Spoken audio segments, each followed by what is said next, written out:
On vient de découvrir une gigantesque chambre magmatique sous l'Italie.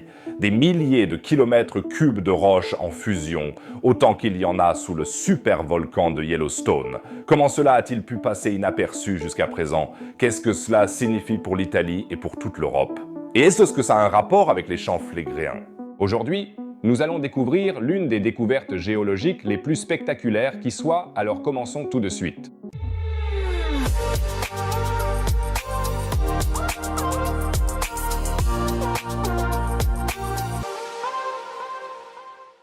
La Toscane. Écris-moi si tu y es déjà allé et dis-moi où exactement. Je suis toujours ouvert aux conseils de voyage. Quand on pense à cette région italienne, ce sont les vignobles, l'art de la Renaissance et de magnifiques villes comme Florence et Lucques qui viennent à l'esprit.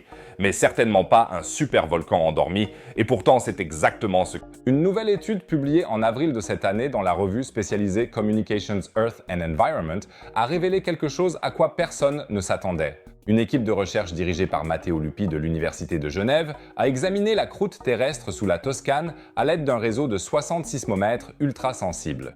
Et ce qu'ils ont découvert est tout simplement incroyable. Mais commençons par le début. La Toscane est depuis longtemps connue pour le fait qu'il se passe quelque chose d'étrange sous terre.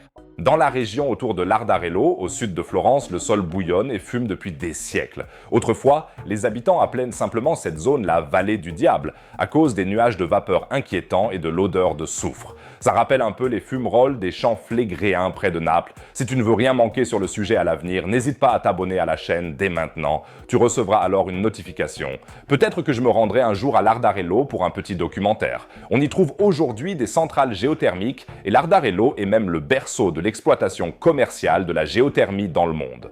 On y exploite la chaleur de la Terre depuis plus de 100 ans. La question que les géologues se sont toujours posée, d'où vient en fait toute cette chaleur gigantesque?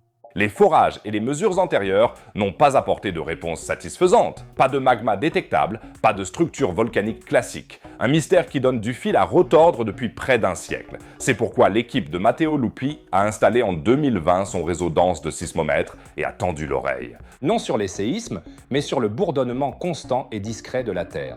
Les vagues de la mer, le vent, la circulation, le grondement des trains au loin, tout ça génère des vibrations minimes qui se propagent à travers la croûte terrestre. Ça a l'air banal, mais ça ne l'est pas. En analysant les temps de propagation de ces signaux, on peut reconstituer une image en 3 dimensions de l'intérieur de la Terre. Un peu comme lors d'une échographie chez le médecin. Cette méthode s'appelle la tomographie par bruit ambiant et dans ce cas précis, elle a littéralement rendu visible ce qui était caché. À une profondeur de 8 à 15 km, les chercheurs ont découvert une zone où les ondes sismiques ralentissaient considérablement. La vitesse des ondes de cisaillement était réduite à environ 1,25 km par seconde à une profondeur d'environ 10 km. Cela correspond à un ralentissement de 40%, écrivent Lupi et son équipe dans l'étude. De telles ondes considérablement ralenties signifient généralement une seule chose en géophysique. Il y a du magma à cet endroit. L'une des questions les plus importantes est la suivante. Quelle est la viscosité de ce magma? Car c'est précisément cette viscosité qui détermine si un volcan s'éteint tranquillement ou devient explosif. Les chercheurs ont estimé la quantité exacte de magma présente à cet endroit et sont arrivés à un chiffre qui te coupe le souffle. La zone centrale du réservoir d'Unterladerello serait ainsi composée à plus de 80% de roches en fusion, un véritable générateur de magma. Tout autour se trouve une enveloppe de ce qu'on appelle de la bouillie cristalline. Donc, un mélange de roches fondues à la fois solides et liquides. Au total, cela représente un volume d'environ 5000 km3 de magma et de roches en fusion, rien qu'à Unterladerello. Et la zone plus au sud, sous le volcan Monte Amiata, pourrait même être encore plus grande. Au total, on parle donc probablement d'au moins 10 000 km3.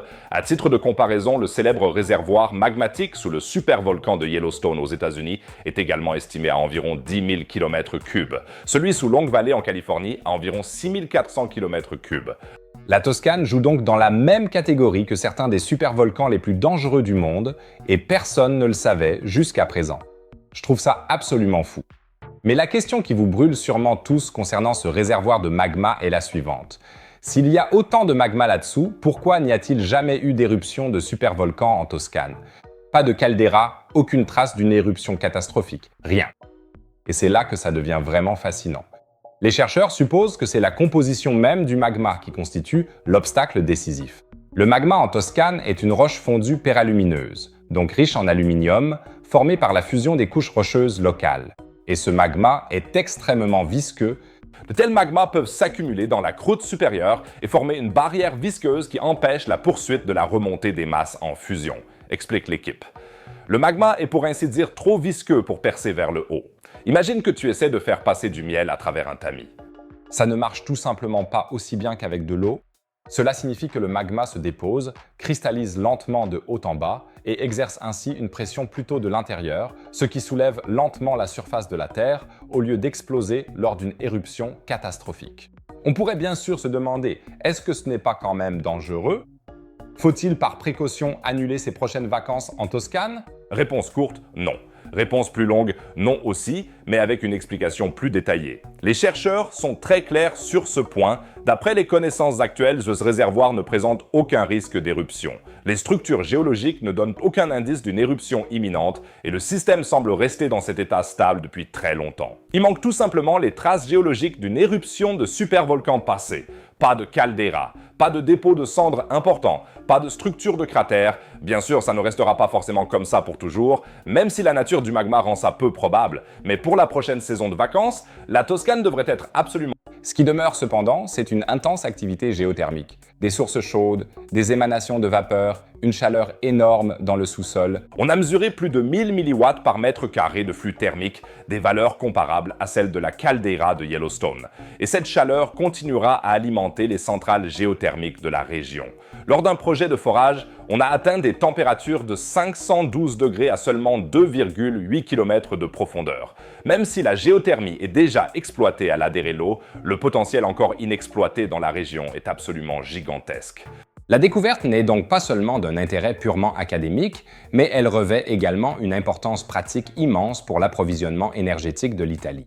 Matteo Lupi, directeur de l'étude, déclare « C'est la première fois que la taille et l'emplacement exact de la chambre magmatique en Toscane ont été déterminés quantitativement, ce qui met fin à des années de débats sur le réseau de conduite du système géothermique de Laderello. » Reste à savoir si tout ça a un rapport avec les champs flégréens. Probablement pas, car les champs flégréens près de Naples font partie d'un autre système volcanique directement lié à la subduction de la plaque africaine sous la plaque eurasienne. La chambre magmatique sous la Toscane, en revanche, résulte probablement de la fusion de la croûte continentale elle-même. Il s'agit donc d'un mécanisme géologique tout à fait différent. Mais c'est tout de même étonnant que deux systèmes volcaniques aussi puissants aient vu le jour indépendamment l'un de l'autre, si près l'un de l'autre. Alors les gars, récapitulons. Juste sous l'une des régions de vacances les plus célèbres du monde se trouve un réservoir de magma dont la taille rivalise avec celle des supervolcans les plus célèbres de la planète. Il n'explose pas, car son magma est trop visqueux pour remonter à la surface et il chauffe silencieusement et inlassablement la Toscane par en dessous depuis des millions d'années. En quelque sorte, le chauffage au sol invisible le plus assidu du monde. Je vous tiendrai au courant de toutes les autres découvertes géologiques ici sur la chaîne. Alors pensez à vous abonner maintenant pour recevoir toutes les notifications. Et à propos des supervolcans, alors que sous la Toscane, le magma reste sagement en dessous, il y a actuellement des signes inquiétants ailleurs dans le monde. Aux États-Unis, dans le parc de Yellowstone, le sol a recommencé à se soulever. Pourquoi cela se produit-il? Que signifient réellement les données de mesure et le plus grand supervolcan d'Amérique du Nord? Pourrait-il réellement entrer en éruption? C'est ce dont il est question dans la prochaine vidéo, que tu trouveras en haut à droite, en bas à droite, comme toujours, une autre vidéo sur la science et l'espace. Sinon, je te dirais bien de profiter de tes prochaines vacances en Toscane. Si vedi amor ragazzi,